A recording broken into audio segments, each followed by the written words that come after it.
Hello everyone and welcome back to The Crow. I'm Lauren Ballard, the multimedia editor for the Chanticleer, and The Crow is our podcast, and here we will briefly discuss and go behind the scenes on the stories that were published this past week. And this week I have editor-in-chief AnnaKate Freeland here to talk about a lot of stuff that she went through this past couple of weeks because you haven't been on in a second. Yes. So you went to Board of Trustees and covered that. So what is Board of Trustees, AnnaKate, and what did you cover? So the Board of Trustees are the people that get to make the final decisions for the university, and they meet. It's like a board of people, and they meet 4 times a year. So the meetings are normally 2-day meetings. The first day is always pretty long, but they're long because this is the time for everyone in the university to bring their proposal essentially to the trustees to get it approved. And then with that comes explaining it and answering questions and stuff. So the first day I think was like 6 hours, and then the second day was only like 2. Mm-hmm. But this is definitely, I went to the one in October and it was way longer. So yeah, I noticed that they were going by fast, trying to get things done. So what was proposed and voted on? So they added a $40 distant learning fee to summer courses. This fee is already in the fall and spring classes, but they added it back to summer. They hadn't had it since around COVID time, but they went back to doing it. They also gave updates on the construction of the fire station, with plans or on track to get that opened this fall. What else? Oh, aviation. They're moving forward with that. They kind of announced how the program's going to go. They're going to have the Bachelor's of Science in Aviation with 3 concentrations, and then they're going to do it in a cohort style. So with 30 students, and they'll move through each semester together. Mm-hmm. And then they're going to, like, their next step is hiring faculty. The Alabama Commission on Higher Education has to approve it in March, is when they meet. And then what other story did I do? To like 4. I know there's one more I can't remember. Oh, the dual enrollment tuition. They capped the lowered rate at 7 hours per semester. So I'm not excited about the $40 one personally because I'm taking one summer class and I don't know. You're gonna have to pay an extra $120 just for it being online. Yeah, great. Anyways, continuing after Board of Trustees and how fun and exciting that is to go to every 6 months or so. We also just got back from the SEJC conference in Cartersville, Georgia. Southeastern Journalism Conference. Right, yes. We went to the DC conference last semester. How was that different? The DC one was the College Media Association. It was hosted by that organization. Well, this one was just hosted by Southeastern Journalism Conference, or Southeastern Journalism. It was obviously different because it was only schools in the Southeast. Mm-hmm. And then you actually had to be, like, I believe a member, or you had to pay to submit your work. And CMA was for all schools in the country. And so there was, like, definitely way less people there. It wasn't in DC. We couldn't go sightseeing, really. And it was a lot shorter, like only it was like Thursday through Saturday, but it barely lasted on Thursday and barely lasted on Saturday. So like a day and a half maybe in total. So quick. The one thing that they had interesting that DC didn't have was the on-site competitions, which we've never done before. Mm-hmm. You and our program director, Jaden Gainey, for the WLJS, participated in their sports categories. Didn't win though. Yeah. But you know we did win. Yeah. Third place for best website, I believe. And then what did you win, AnnaKate? I got 5th place for Journalist of the Year. So awesome. Congratulations. Thanks. So close to winning $200. Literally, yeah. 3rd place won $250. So I was just 2 places away from winning money. But that's not bad. That's not bad. I mean, not everybody. There was a lot of schools there, and you say we beat like a website wise 2 SEC schools. So it was definitely fun. Hopefully we'll get to go. Well, we won't be able to go back, but hopefully the people that go after us will get to network and have more time to know what's going on, because I had no idea what was going on when we went. I was just like, okay, yes, Georgia. Yeah, I didn't realize the on-site would be like I don't know. I guess I had no expectations, but it was not what I was expecting. Yeah, everybody I think I spoke to there, student-wise, was like, what are you competing in? What are you trying to win? And I was like, oh, I'm just here. I'm just here. Like, I didn't know this was a big deal. Like, I tried to win last year and I didn't win. Or we all put everybody's in one category, so we have a higher chance of winning. And I'm like, cool, yes. Yeah. You got this. But yeah, it was very interesting. Met like a lot of people. I don't know. You didn't network as much. I'm not a big networking person. It's okay. That's great. Well, thank you so much for being with me, AnnaKate. I'll talk to you soon. Bye-bye. All right, now I'm with one of our workshoppers and correspondents, Emma Christopher, and she's going to talk about a little bit about what she did, the stories that she had published, and how that went. So, Emma, how'd it go for you? Well, it's been interesting kind of getting back into the groove of things because the last time that I was in the workshop was last summer. Over the summer. Me and you. Yes, us against the world. And so I first was assigned the transfer pathways story, which is basically talking about 3 new colleges that JSU has agreements with for transferring, like students transferring from local community colleges to JSU. And they've already, the first one actually that they ever had an agreement with was Gadsden State. And then they've recently had new pathway agreements with Northwest Shoals and Lurleen B. Wallace. Okay, yeah, community Wallace, colleges. yeah. And they kind of add to a growing list. So I first talked to Andrea Porter, and she kind of basically just told me about all of this, and then I kind of went from her information because she was really, really helpful. Who is Andrea Porter? She is the Associate Vice Provost and Dean of Graduate Studies at JSU. And she just kind of gave me some insight. Like, she directed me to Grace Underwood, who is now if I say this weird, just a diagnostic medical sonography student at Northwest Shoals. And I kind of got to hear her perspective because of Andrea, and she kind of helped me.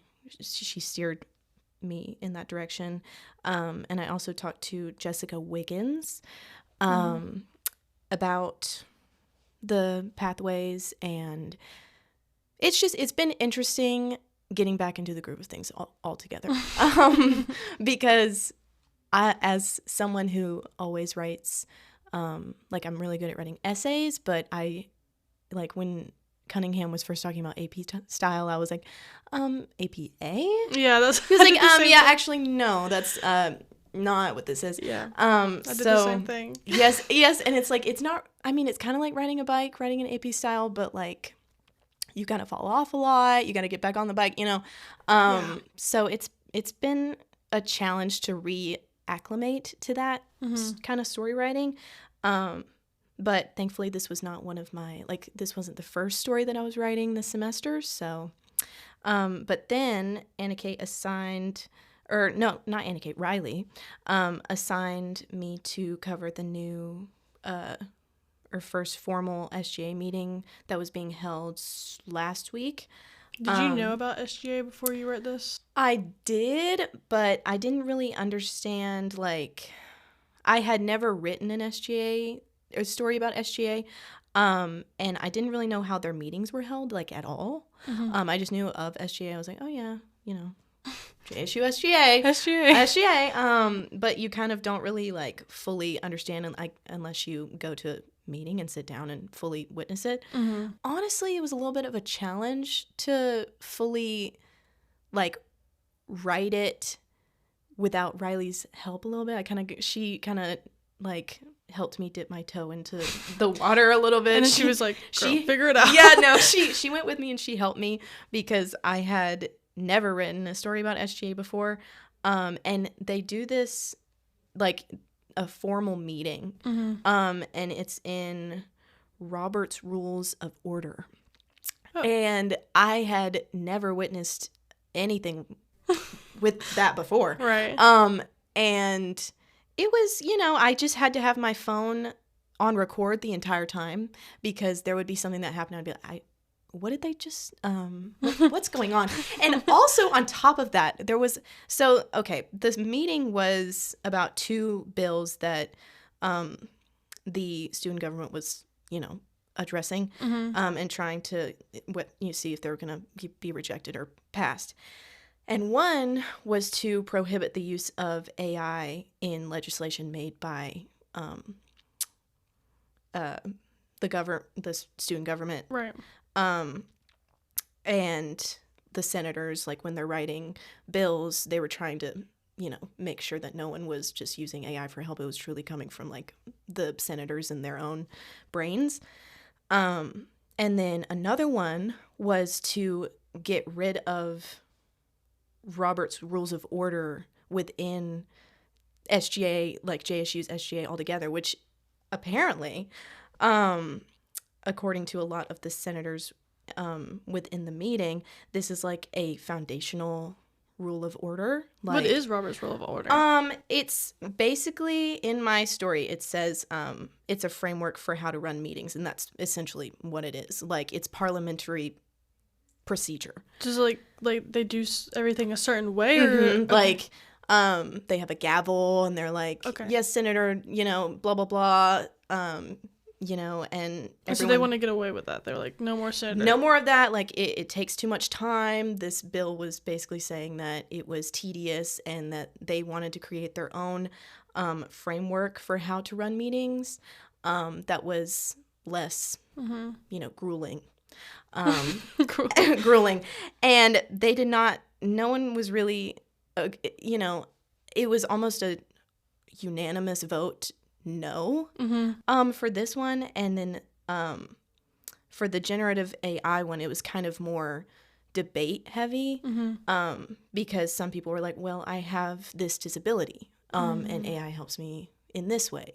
Or I really, I work with AI and I think that it's helpful in, creating a, outline or this or that, the other. And it was kind of a little bit of drama because they said in the bill that a student senator who uses AI within their legislation could be impeached. So it was like very... No, it was real tea. Real tea.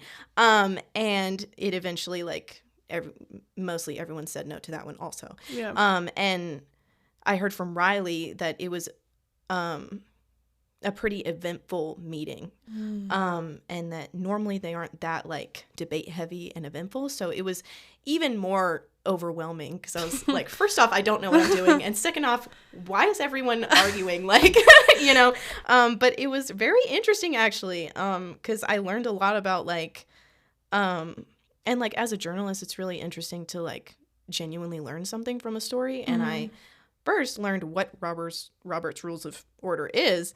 And I also learned like, that there's a whole other world in JSU and within, like, there's so many different worlds within JSU that you don't even know about until you actually see it. And I'm glad that, like, as a journalism student, I get to see that. Because I would have never known any of this. I know. It's always something. Well, what were your thoughts when you heard the 2 bills? Like, were you for them or against them? Well... Even though you first meeting, you didn't know anything about it. Well, from what I was hearing... I was kind of agreeing with both sides, but I am typically very against AI. But they were kind of, because they were like, well, my friends, they can't see very well, or they have hearing impairment, or this or that, and this is why they need to use AI to help them with this, and I have this. And it was kind of like, oh, I've never heard that perspective before. Right. But I kind of was leaning for the AI bill, just because I feel like, if you're trying to put in legislation, it should come from solely that person. But I'm not in SGA, so I don't have a say. My opinion doesn't really matter. And then the Robert's Rules of Order, I thought was kind of crazy. From what I heard, because in the story, There was a senator that said, I want to say that a Senate without Robert's rules at this moment is kind of like the sky not being blue. So, like, everyone basically was like, this is kind of crazy that you're even suggesting this. So I thought it was like, oh, wow, I never would have known how important Robert's rules was if I wasn't here right now. Right. So, yeah, it was overall, both of them were very interesting and insightful. And yeah, I'm just mostly trying to get back into the groove of being a journalist because Well, I think you're eating it up. I'm really trying to eat it up here. I'm kind of throwing up a little bit, but we're swallowing back down. We're good. We're good. Well, I can't wait to read more of your work when it comes out and have you on again. So thank you so much, Emma, for being here. I appreciate it. Okay, now I'm here with our sports editor, Austin Tackett, who this week didn't really cover sports for his main story. It was a little bit different.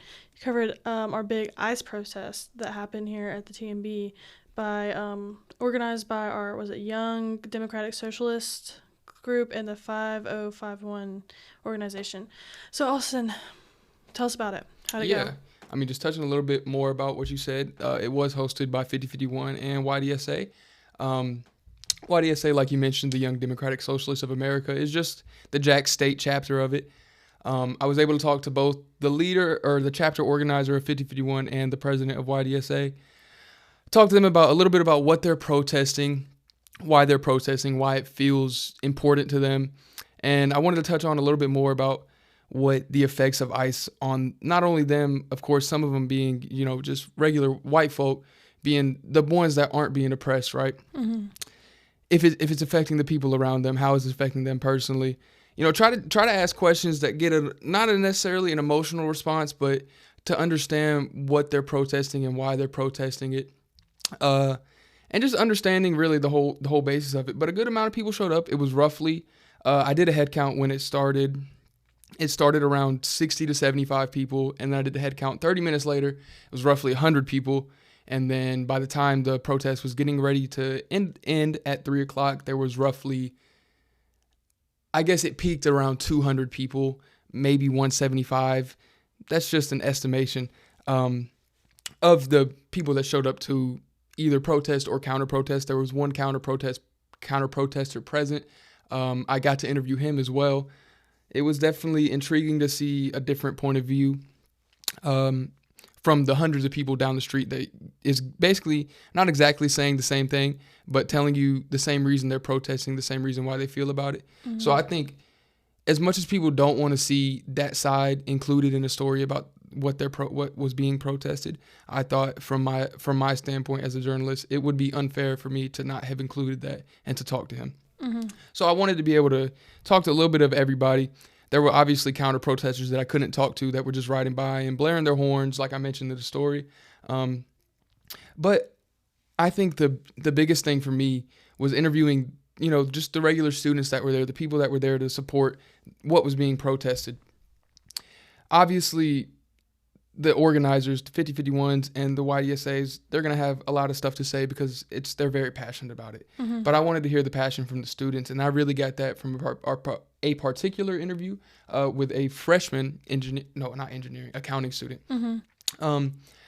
She, I mean, I'm not going to say her name and throw her under the bus or anything, but it's probably one of the best interviews I've ever conducted as a journalist, and I've been doing this for a good amount of time now, 2, maybe 3 years, one or the other, but been doing it for a good amount of time now. And as much as I love my sports interviews and everything, between my international student story and this interview, those are probably the best interviews I got. But back on track, she got very emotional towards the end, asking her, why is this so important to her? How has this affected her or the people around her? And she just started crying, and she just wanted to know why can't we preach love, Why can't we love each other is her big thing. And that's how I wrapped up the story, is because I feel like that was my biggest takeaway, was all these people are trying to just show love. And I feel like what she told me at the end was the biggest thing to end the story on. Just love is love is love is love, right? Like, mm-hmm. I mean, I guess we can kind of bring it back to the Super Bowl halftime show, right? Like, right. Bad Bunny whole message was love is way louder than hate, right? Like, it's pretty much what he was saying. And that's what the young lady was telling me. And it's so crazy to think about that. This is an 18-year-old, basically a girl, like her parents just turned her over to the real world, and she's able to process these thoughts and her emotions in such a positive and mature manner that it just really stuck with me. I mean, I still think about it, and it's been 3 days since, right? It's just stuck with me. Kind of like, I mean, I talked to a whole bunch of people while I was there, and I still just find myself thinking back to this interview. But it was a very interesting event to cover. I mean, it's not something that I necessarily do often. We did cover the No Kings protest earlier in the year. What was it? October and July about. Yeah, I think you were at the October the one. October one is the one I helped with. That was definitely interesting, and I feel like there was a lot more counter protesters there that I didn't get to talk to. So I was very happy that I was able to do a little bit better job at coverage. It's different, right? Because like you have to try to keep your biases out of it, and it's really hard when it's like human lives we're talking about. And it's so weird for me because growing up in the environment that I grew up in, it's not something that you just do. You don't just protest stuff, like you just live, right? And it's so new to me, and seeing all these people come together and do it's really touching to me. And whether they're protesting ICE, whether they're protesting No Kings, or whether it's the other side protesting, it doesn't matter. These people are coming together to, conform under the same beliefs in which they share. I think it's a beautiful thing that people can come together. I just wish that we could all, like every side could come together and do it, just commit to loving each other. That's my standpoint.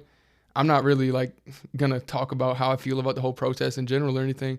But I mean, I just, as a journalist, from my like coverage standpoint, it was really interesting. I don't know. I don't want to say stuff that I regret, right? Because I really enjoyed it. But there were so many people there that were so open to talking to me.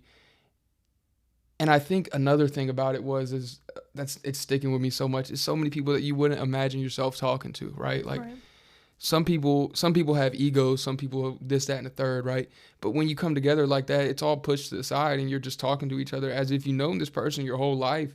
We're just sharing life stories, sharing this, that, and the third. And I just love to see people come together, man. I don't know. It's like, maybe that's what I love about sports so much is it's just a group of people coming together, loving the same thing, right? I don't know. It was very intriguing for me though. I mean, I love seeing the opposite side of the world. Like in a few months, I'll be fully into a sports position, right? Doing sports stuff.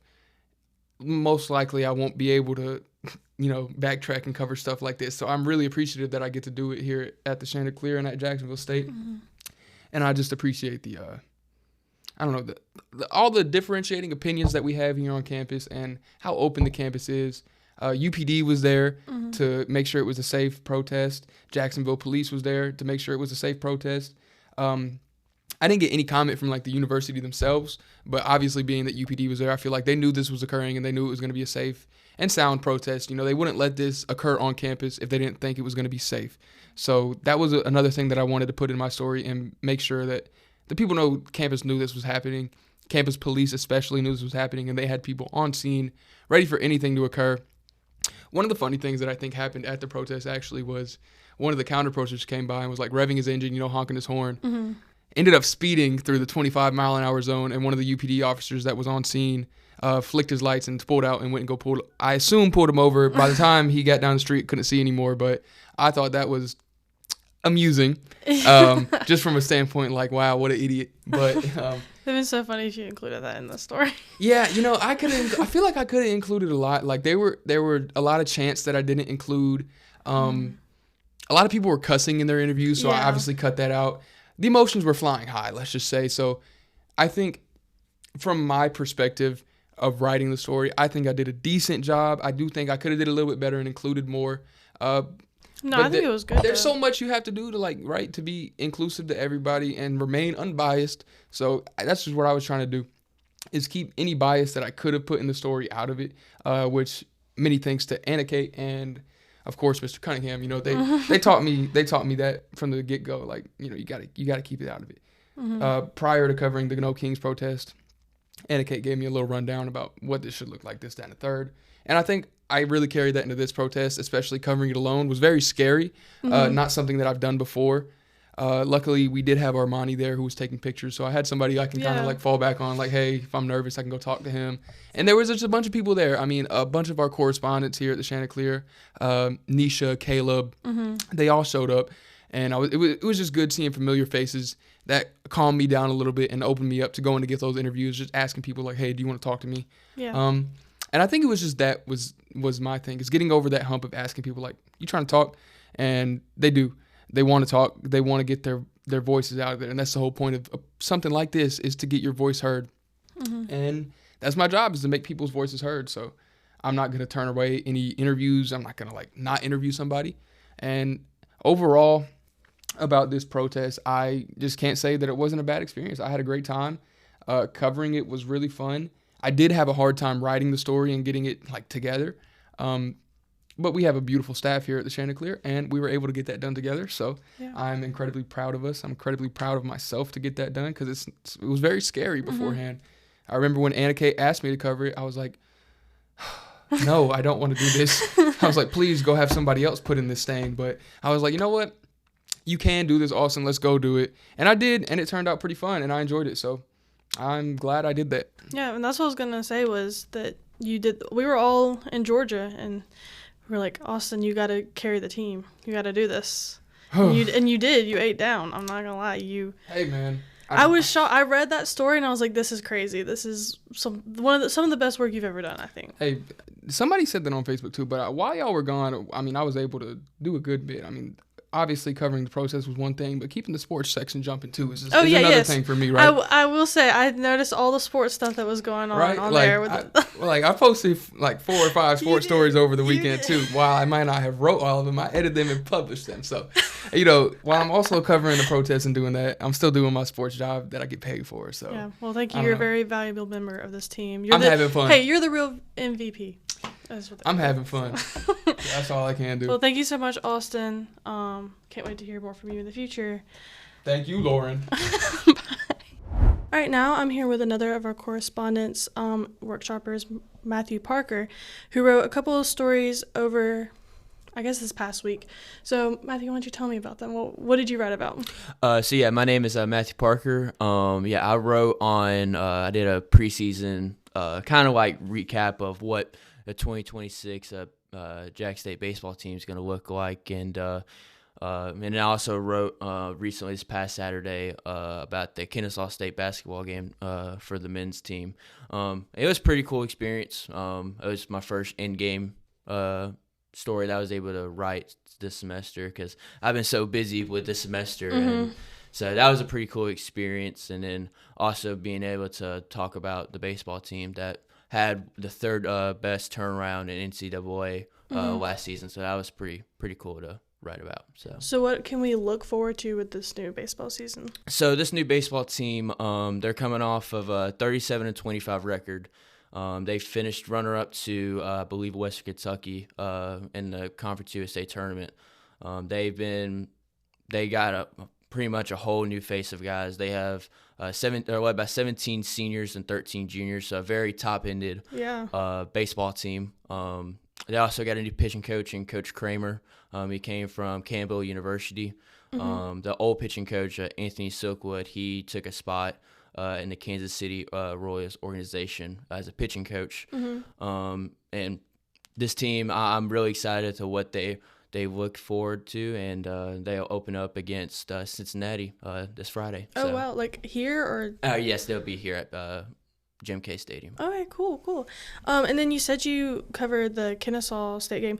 Was that like your first one to write, where you went to the game, or have you done this type of before? Yeah, I've written a couple of basketball stories so far this semester, but that was my first like in person, like being able to interview like the coaches and the players and stuff like that. So yeah, it was a pretty cool experience. And you wrote for the Chanticleer, was your first time writing last spring semester? Yes. Yeah. That was your first time. How is the difference between this past one, spring semester, and this one? I would say, I guess, you come into it having an expectation, I guess you could say. Like, you're kind of used to, what's going on, so you can just jump in right into it. As someone that's new, you're kind of just like timid. You're kind of scared to go after those things. But I think now, like with me, like I'm always like asking for extra work, and I'm always trying to better my craft. Because I'm in a unique position because I'm also trying to pursue a journalism career, but also try to pursue a football operation job side. So it's kind of it's very unique. So 'cause I'm trying to pursue 2 careers at the same time. So yeah, it's been an awesome experience so far. Oh, that's awesome. And anything else that you want to add about your stories or something? I was able to interview. I can't pronounce his last name, but it was Mustafa, number 23. Yeah. I apologize, but yeah, he was a pretty cool to interview with. I got to talk to him a little bit, get to know him a little more about his story, and he's an awesome dude, and I can't wait to how he performs for the rest of the season. Yeah, well, I can't wait to read more of your work as it comes out. It's just the beginning of the semester. It feels like it's been 3 years since the semester started. Yeah, it's been a long month. But anyways, thank you so much for joining me. Have a good one. All right, thank you. That's all for The Crow. Stay up to date with JSU news and make sure you check out our website at jsuchanticleer.com and follow us on Facebook, Instagram, and TikTok at JSU Chanticleer.